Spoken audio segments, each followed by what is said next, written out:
후보 토론회 때 이분이 나오셨으면 또 상당히 재밌었을 것 같은데, 이분은 또 관전하셨는데 어떻게 지켜보셨는지도 모르겠습니다. 정의당 심상정 후보의 상임선대위원장 맡고 계시죠? 정의당 노회찬 원내대표입니다. 노회찬 원내대표님 안녕하십니까? 네, 안녕하십니까? 네. 어제 노 대표께서도 지켜보셨죠? TV를? 예. 네. 현장도 가서 또 격려도 하고 또 TV를 통해 지켜도 봤습니다. 네. TV 토론 후에 네티즌 반응을 보니까 무슨 반상회냐 이게.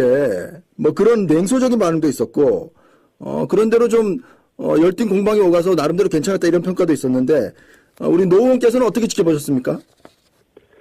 네, 아무래도 과거에 기계식으로 이렇게, 문답형으로 토론해왔던 방식보다는 네. 훨씬 좀 다이나믹하고 이렇게 긴장감이 있고, 네.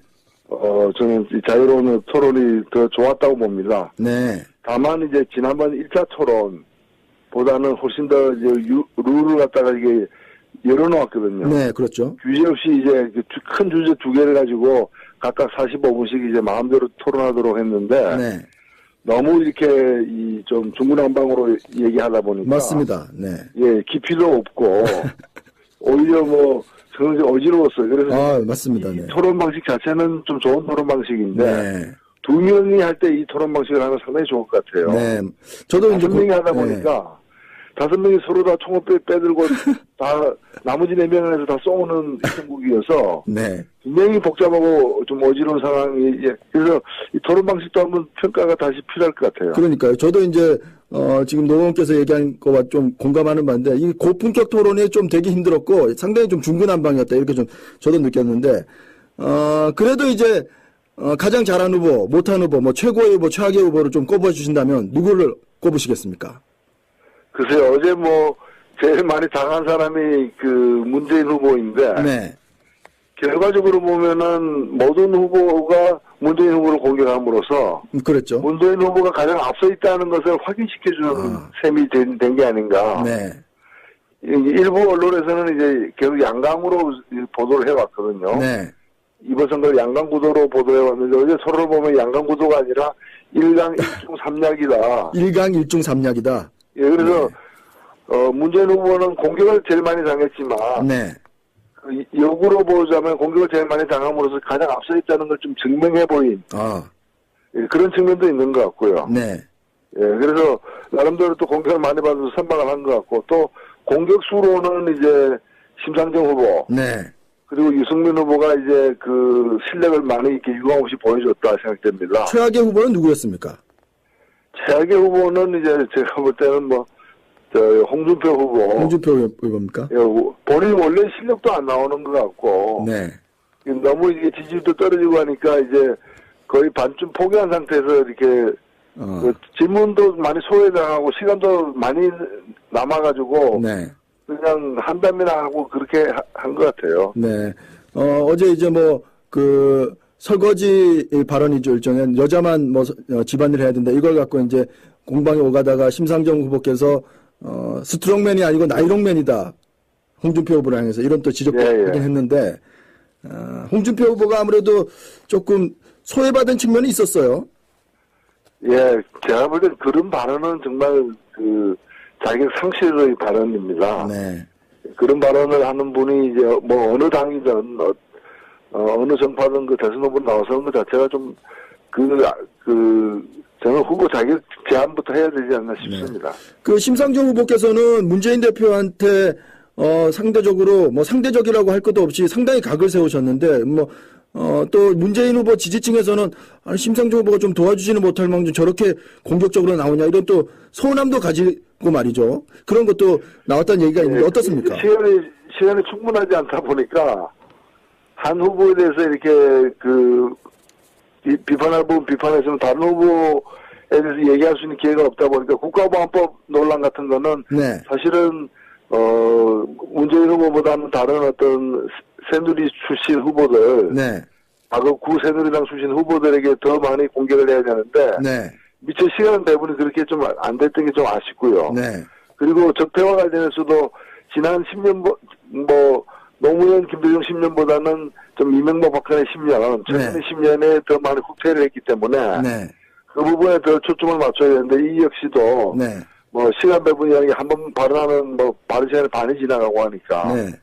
그런 아쉬움은 확실히 있었던 것 같습니다. 스탠딩 토론이 끝나고 난 뒤에 이제 후보들이 이런 방식에 대해서 이제 소감을 발표했는데 문재인 후보는 뭐 제자리에 서서 하는 게 무슨 스탠딩 토론이냐 이렇게 얘기했고 홍준표 후보는 무릎이 아프더라 체력장 테스트도 아니고 뭐 심상정 후보도 서서 하나 앉아서 하나 큰 차이 없더라 이렇게 얘기했는데 사실 뭐 이렇게 자유롭게 오가고 좀 그러면서 좀 질문을 던지고 좀 역동성이 좀 떨어져서 이게 앉아서 하나 서서 하나 그런 큰 의미를 사실 느끼지는 못했어요 유권자들이. 예, 근데 다른 나라에서 대선 그 토론하는 거 보면은 네.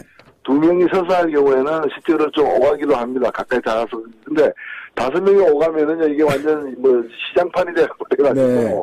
그래서 굉장히 혼란스러울 거예요. 그래서, 스탠딩 토론 한 것 자체로 저는 의미를 부여하고 싶고요. 네. 과거의 좀 기계적인 방식에서 탈퇴했기 때문에. 네. 다만 이제 토론의 밀도를 더하기 위해서는, 5명이 할 때는 오히려 지난번 첫 번째 방식이 좀 더 나았다 저는 그렇게 생각합니다. 네.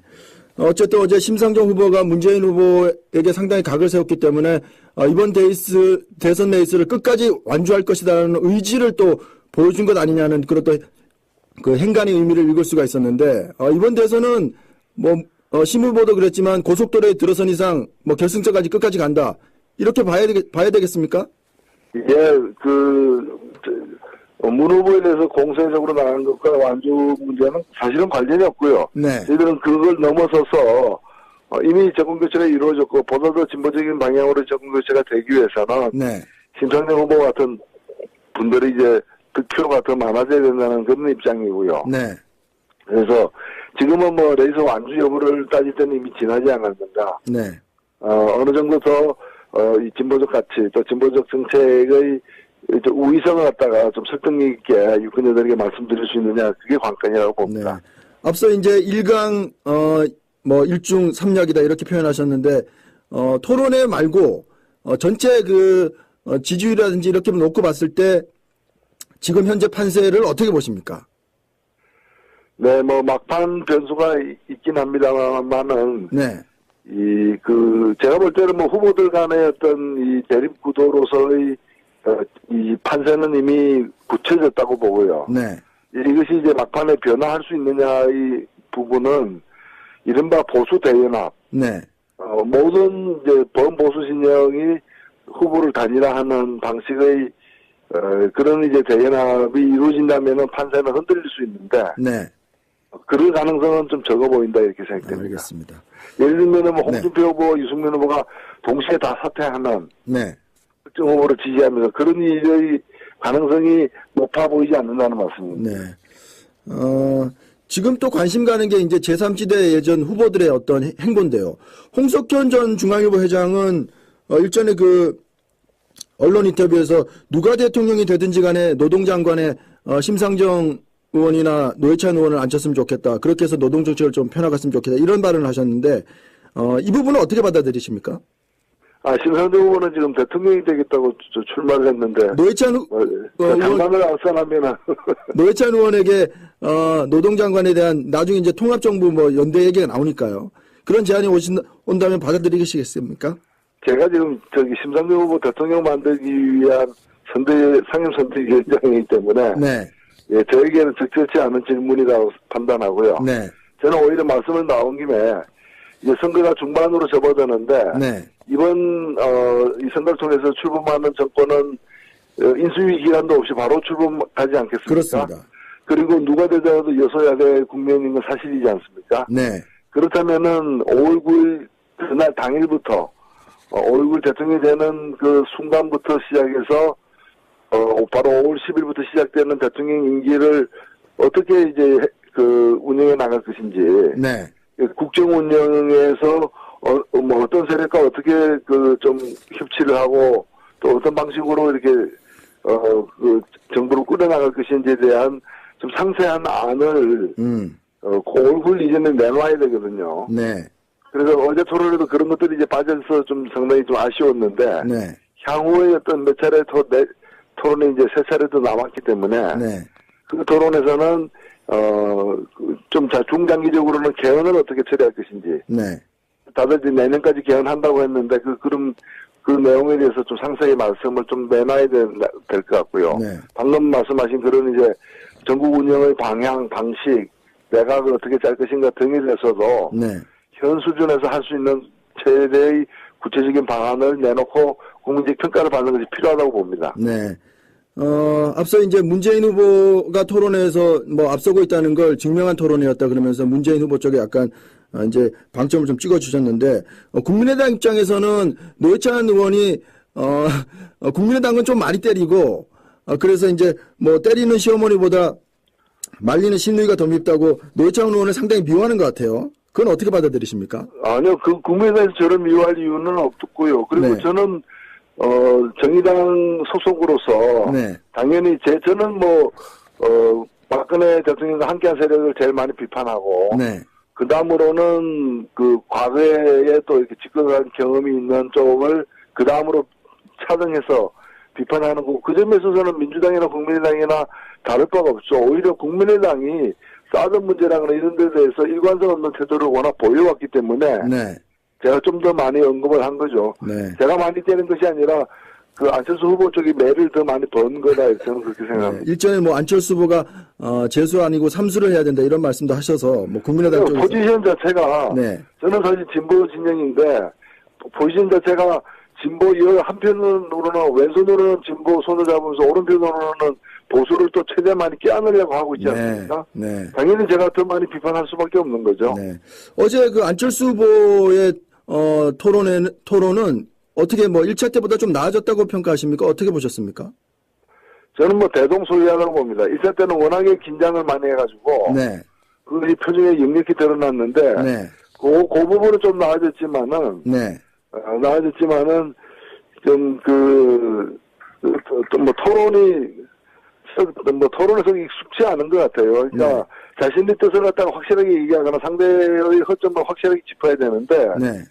그냥 고춧가루 뿌리는 정도였지 않았는가.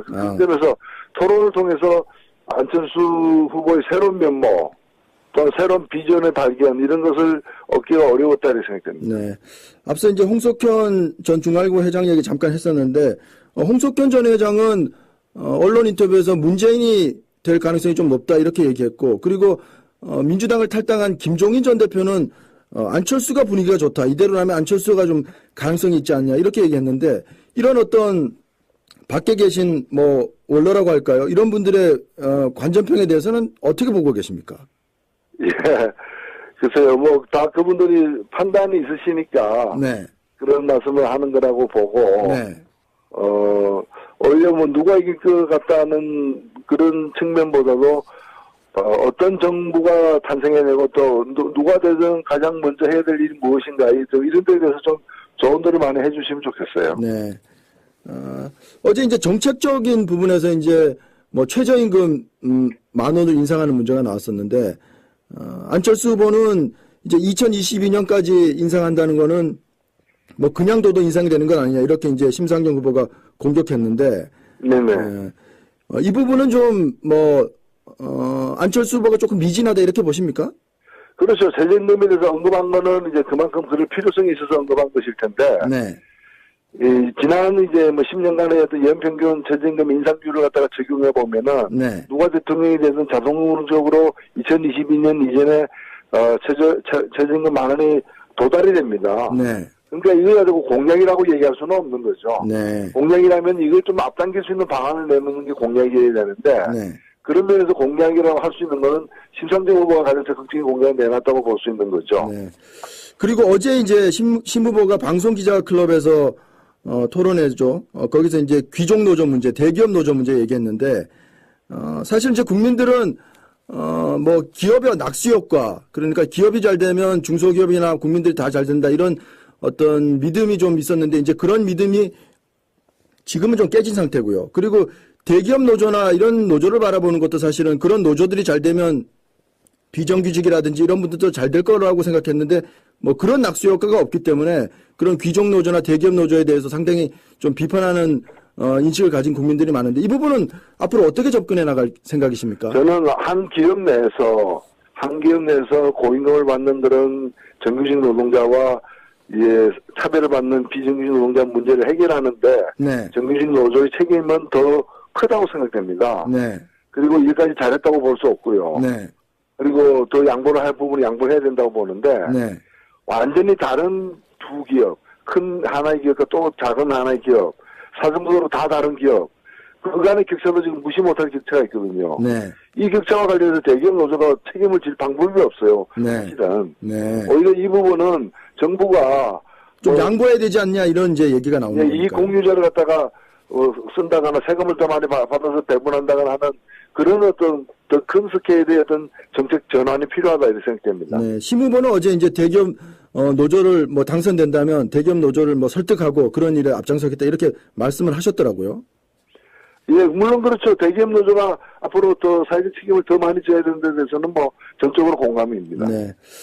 그리고 어제 토론에 관해서 마지막으로 한 질문만 드리겠습니다. 그 유승민 후보가 뭐 문재인 후보 향해서 북한이 주적이냐 아니냐 대답해라 이렇게 얘기해서 문재인 후보는 그런 얘기를 대통령 후보 자격으로서 할 수 없다 이렇게 얘기했는데 이건 어떻게 지켜보셨습니까? 예, 아니 국방부서의 주적이라고 나와 있지만 동시에 그런 이제 국방부를 갖다가 지휘 통솔하는 대통령은 또 북한 지도자를 갖다가 또 이렇게 정상회담 같은 걸 할 수 있는 거지 않습니까? 네. 그러니까 한편으로 군사적으로는 주적으로 규정하면서도 또 어떻게 보면 손님으로 이렇게 초청도 하고 또 방문하기도 하고 하는 거지 않습니까? 네. 그걸 가지고 정상회담 하는데 당신 만나자마자 당신 주적이다 우리 그렇게 얘기하라고 요구해서는 안 된다고 보고요. 그런 연장선상에서 문재인 후보가 네. 답변 잘했다고 봅니다. 아, 문재인 후보가요? 네. 네. 알겠습니다. 그러니까 그것이 동시에 있을 수 있다는 걸 갖다가 유승민 후보는 깨닫지 못하는 것 같아요. 남북관계 양면성이 있는 군에서는 거니까요. 기적으로 북한군을 삼고 네. 그러나 정부는 한편으로는 그런 내용도 있지만 그걸 또 뛰어넘은 외교까지도 할 수 있어야 그게 정부죠. 네. 그걸 알겠습니다. 하지 말라고 얘기할 수는 없는 일이라고 생각됩니다. 네, 남북관계 양면성이 있으니까요. 네네. 정의당 심상정 후보의 상임선대위원장이신 노회찬 원내대표와 함께 얘기 좀 나눠봤습니다. 노회찬 원내대표님 오늘 말씀 고맙습니다. 네, 감사합니다. 보니까 맞습니다. 네. 예, 깊이도 없고 오히려 저는 좀 어지러웠어요. 그래서 맞습니다. 이 네. 토론 방식 자체는 좀 좋은 토론 방식인데 네. 두 명이 할 때 이 토론 방식을 하면 상당히 좋을 것 같아요. 네. 저도 이제 다섯 명이 하다 보니까 다섯 명이 서로 다 총을 빼들고 다 나머지 네 명에서 다 쏘는 형국이어서 네. 굉장히 복잡하고 좀 어지러운 상황이 그래서 이 토론 방식도 한번 평가가 다시 필요할 것 같아요. 그러니까요. 저도 이제 지금 노 의원께서 얘기한 거와 좀 공감하는 바인데 이 고품격 토론이 좀 되기 힘들었고 상당히 좀 중구난방이었다 이렇게 좀 저도 느꼈는데 그래도 이제 가장 잘한 후보, 못한 후보, 뭐 최고의 후보, 최악의 후보를 좀 꼽아주신다면 누구를 꼽으시겠습니까? 글쎄요, 어제 제일 많이 당한 사람이 문재인 후보인데, 네. 결과적으로 보면은 모든 후보가 문재인 후보를 공격함으로써, 그랬죠. 문재인 후보가 가장 앞서 있다는 것을 확인시켜주는 셈이 된 게 아닌가. 네. 일부 언론에서는 이제 결국 양강으로 보도를 해왔거든요. 네. 이번 선거를 양강 구도로 보도해왔는데, 어제 서로를 보면 양강 구도가 아니라 1강 1중 3약이다. 1강 1중 3약이다. 예, 그래서, 문재인 후보는 공격을 제일 많이 당했지만, 네. 역으로 보자면 공격을 제일 많이 당함으로써 가장 앞서 있다는 걸 좀 증명해 보인, 예, 그런 측면도 있는 것 같고요. 네. 예, 그래서, 나름대로 또 공격을 많이 받아서 선방을 한 것 같고, 또, 공격수로는 이제, 심상정 후보, 네. 그리고 유승민 후보가 이제 실력을 많이 이렇게 유감없이 보여줬다 생각됩니다. 최악의 후보는 누구였습니까? 최악의 후보는 이제 제가 볼 때는 홍준표 후보. 홍준표 후보입니까? 예, 본인 원래 실력도 안 나오는 것 같고. 네. 너무 이게 지지율도 떨어지고 하니까 이제 거의 반쯤 포기한 상태에서 이렇게 질문도 많이 소외당하고 시간도 많이 남아가지고. 네. 그냥 한담이나 하고 그렇게 한 것 같아요. 네. 어제 이제 설거지 발언이죠. 일종의 여자만 집안일 해야 된다. 이걸 갖고 이제 공방에 오가다가 심상정 후보께서 스트롱맨이 아니고 나이롱맨이다.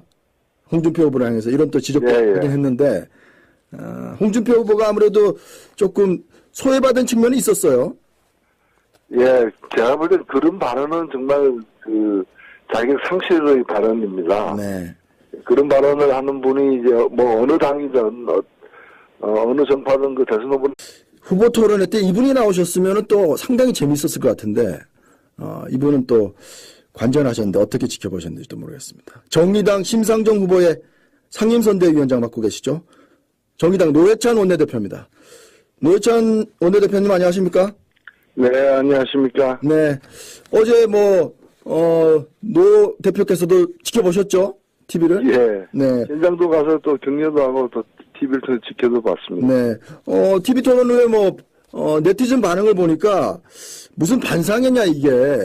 그런 냉소적인 반응도 있었고, 그런 대로 좀, 열띤 공방이 오가서 나름대로 괜찮았다 이런 평가도 있었는데, 우리 노 의원께서는 어떻게 지켜보셨습니까?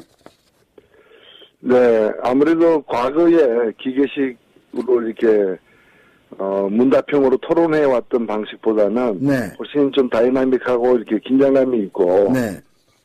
저는 이 자유로운 토론이 더 좋았다고 봅니다. 네. 다만 이제 지난번 1차 토론보다는 훨씬 더 이제 룰을 갖다가 이게 열어놓았거든요. 네, 그렇죠. 규제 없이 이제 큰 주제 두 개를 가지고 각각 45분씩 이제 마음대로 토론하도록 했는데 네. 너무 이렇게 좀 중구난방으로 얘기하다 보니 문재인 후보는 제자리에 서서 하는 게 무슨 스탠딩 토론이냐 이렇게 얘기했고, 홍준표 후보는 무릎이 아프더라, 체력장 테스트도 아니고, 심상정 후보도 서서 하나 앉아서 하나 큰 차이 없더라 이렇게 얘기했는데, 사실 이렇게 자유롭게 오가고 좀 그러면서 좀 질문을 던지고 좀 역동성이 좀 떨어져서 좀 앉아서 하나 서서 하나 그런 큰 의미를 사실 느끼지는 못했어요, 유권자들이. 예, 근데 다른 나라에서 대선 토론하는 거 보면은 네. 두 명이 서서 할 경우에는 실제로 좀 오가기도 합니다. 가까이 다가서. 근데 5명이 오가면은 이게 완전 시장판이 돼가지고 네. 그래서 굉장히 혼란스러울 거예요. 그래서 스탠딩 토론 한 것 자체로 저는 의미를 부여하고 싶고요. 네. 과거의 좀 기계적인 방식에서 탈피했기 때문에 네. 다만 이제 토론의 밀도를 더하기 위해서는 5명이 할 때는 오히려 지난번 첫 번째 방식이 좀 더 나았다 저는 그렇게 생각합니다. 네. 어쨌든 어제 심상정 후보가 문재인 후보에게 상당히 각을 세웠기 때문에 이번 대선 레이스를 끝까지 완주할 것이라는 의지를 또 보여준 것 아니냐는 그런 또 그 행간의 의미를 읽을 수가 있었는데, 이번 대선은 심 후보도 그랬지만 고속도로에 들어선 이상 결승점까지 끝까지 간다 이렇게 봐야 되겠습니까? 예, 문 후보에 대해서 공세에 나서는 것 자체가 좀 저는 후보 자격 제한부터 해야 되지 않나 싶습니다. 네. 심상정 후보께서는 문재인 대표한테 상대적으로 상대적이라고 할 것도 없이 상당히 각을 세우셨는데, 또 문재인 후보 지지층에서는 심상정 후보가 좀 도와주지는 못할 망정 저렇게 공격적으로 나오냐 이런 또 서운함도 가지고 말이죠. 그런 것도 나왔다는 얘기가 있는데 어떻습니까? 시간이 충분하지 않다 보니까 한 후보에 대해서 이렇게 비판할 부분 비판했으면 다른 후보에 대해서 얘기할 수 있는 기회가 없다 보니까 국가보안법 논란 같은 거는 네. 사실은 문재인 후보보다는 다른 어떤 새누리 출신 후보들, 네. 과거 구새누리당 출신 후보들에게 더 많이 공격을 해야 되는데 네. 미처 시간 배분이 그렇게 좀 안 됐던 게 좀 아쉽고요. 네. 그리고 적폐와 관련해서도 지난 10년 노무현 김대중 10년보다는 좀 이명박 박근혜 10년, 최근의 네. 10년에 더 많이 후퇴를 했기 때문에 네. 그 부분에 더 초점을 맞춰야 되는데 이 역시도 네. 시간 배분이라는 게 한 번 발언하면 발언 시간이 반이 지나가고 하니까 네. 그런 아쉬움은 확실히 있었던 것 같습니다. 스탠딩 토론이 끝나고 난 뒤에 이제 후보들이 이런 방식에 대해서 이제 소감을 발표했는데